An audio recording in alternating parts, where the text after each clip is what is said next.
முருகேசன் ஒருத்தர், சுருக்கமா சொல்லிடுறேன். முருகேசன் ஒருத்தர் பேங்க்ல கிளர்க்கா இருக்கிறார். திடீர்னு ஒரு நாள் பார்க்குறாரு, ஒரு வயதானவர் பென்ஷன் வாங்குற சலான் எடுத்துக்கிட்டு இவர் முன்னாடி வந்து, தம்பி இந்தாங்க அப்படின்னு நீட்டுறார். பார்த்த உடனே இவருக்கு பக்குன்னு இருக்குது. ஏன்னா இவருடைய ஆங்கில வாத்தியார். 7ஆம் வகுப்பு படிக்கும் போது இங்கிலீஷ் சொல்லி கொடுத்தவர். இப்போ முடி நரைச்சா கூட நம்ம வாத்தியாரை நமக்கு ஞாபகம் இருக்கும். வாத்தியாருக்கு தான் நம்மளை ஞாபகம் இருக்காது. நமக்கு நம்ம டீச்சரை சாரை நல்ல ஞாபகம் இருக்கும். படக்குன்னு இவர் இருந்துச்சு, sir sir Shankar Narayanan sir தானே? ஆமாப்பா.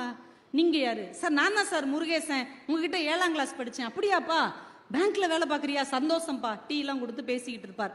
என்ன சார், ரிட்டையர்ட் ஆகிட்டேன்ப்பா, அதான் பென்ஷன் வாங்க வந்தேன். சரி சார் நான் கொடுத்துட்றேன்ட்டு ஒவ்வொரு மாதமும் அவர் வரும்போது இவர் டக்கு டக்குன்னு அவருக்கு கிளியர் பண்ணி கொடுப்பார். இப்படியே ஒரு 10 வருடம் போகிறது. சார் எழுதி கொடுக்குறாரு. இவர் அந்த சலானை மூவ் பண்ணுறாரு. சைன் மிஸ் மேட்ச் அப்படின்னு திரும்பி வருது. உடனே இவர் மேனேஜர்கிட்ட போய், சார் அவர் என்னுடைய ஆசிரியர் தான், வயசானவருங்கிறதுனால ஏதோ சைன் மிஸ் மேட்ச் ஆகுது, நான் வேணா அதுக்கு கடிதம் எழுதி தர்றேன், நீங்கள் வந்து தயவு செஞ்சு இதை ஓகே பண்ணணும். சரிப்பான்னு அவர் ஓகே பண்ணுறார். இதே மாதிரி ஒரு தடவை 2 தடவை 3 தடவை நடந்துருது. மேனேஜர் சொல்லிட்டார், இனிமேல் அந்த மாதிரி பண்ண முடியாதுப்பா, ஒவ்வொரு தடையும் சைன் மிஸ் மேட்ச் ஆனால் அதை அக்செப்ட் பண்ண முடியாது, நீ உங்கள் சார்கிட்ட சொல்லிடு. சார் பக்கத்தில் இவர் சொல்கிறதுக்காக போகிறாரு. இவர் 7ஆம் வகுப்பு படிக்கும் போது நடந்த சம்பவம் ஞாபகம் வருது. ஏன்னா கையெழுத்துக்காகவே பெரம்படி வாங்கினவர் இவர். கோழி கிண்டுன மாதிரி கிண்டுவார் முருகேசன்.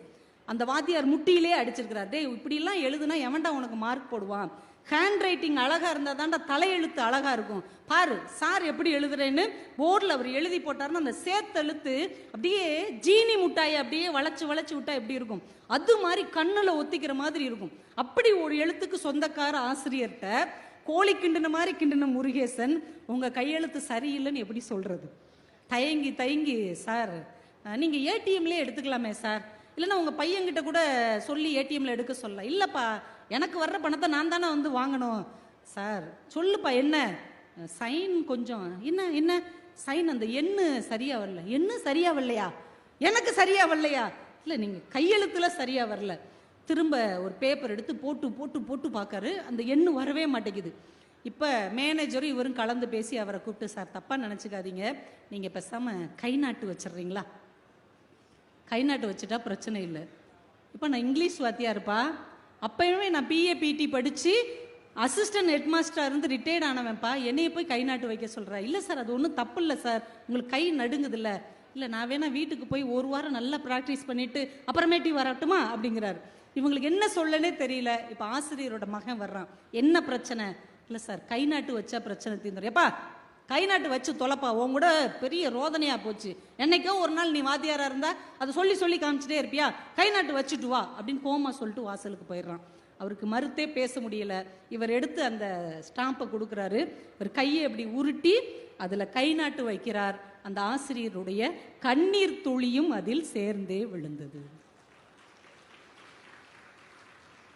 இந்த கதையை படிக்கும்போது எவ்வளவு பெரிய மனிதர்களை, ஒரு காலத்துல கம்பீரமாக வாழ்ந்தவர்களை, அவங்க நடந்து வந்தாலே ஊரே எந்திரிச்சு நின்று வணங்கிய தோரணைக்கு சொந்தக்காரர்களை காலம் எவ்வளவு மூளையில் கொண்டு போய் தள்ளி விடுகிறது. சொந்த பிள்ளைகள், அவருக்கு முன்னால் பணிந்து நின்றவர்கள், அவரை பார்த்தால் எழுந்து நின்று வணக்கம் சொன்னவர்கள் கூட பெருசு கொஞ்சம் ஓரமா இரு அப்படின்னு சொல்லுகிற அளவுக்கு காலம் அவர்களை கொண்டு போய் தள்ளிவிட்டது இல்லையா? இந்த வேதனையை நாம் எப்படி உணர்ந்து கொள்ள முடியும் என்றால், இது மாதிரியான ஒரு கவிதை, ஒரு சிறுகதை, ஒரு கட்டுரை இனிமே நாமாவது இது மாதிரி யாரையும் செய்துவிடக் கூடாது என்கின்ற ஒரு சிந்தனையை நமக்கு தரும் என்பதால் கட்டுரை, சிறுகதை வாழ்க்கையில ரொம்ப முக்கியமான ஒன்று.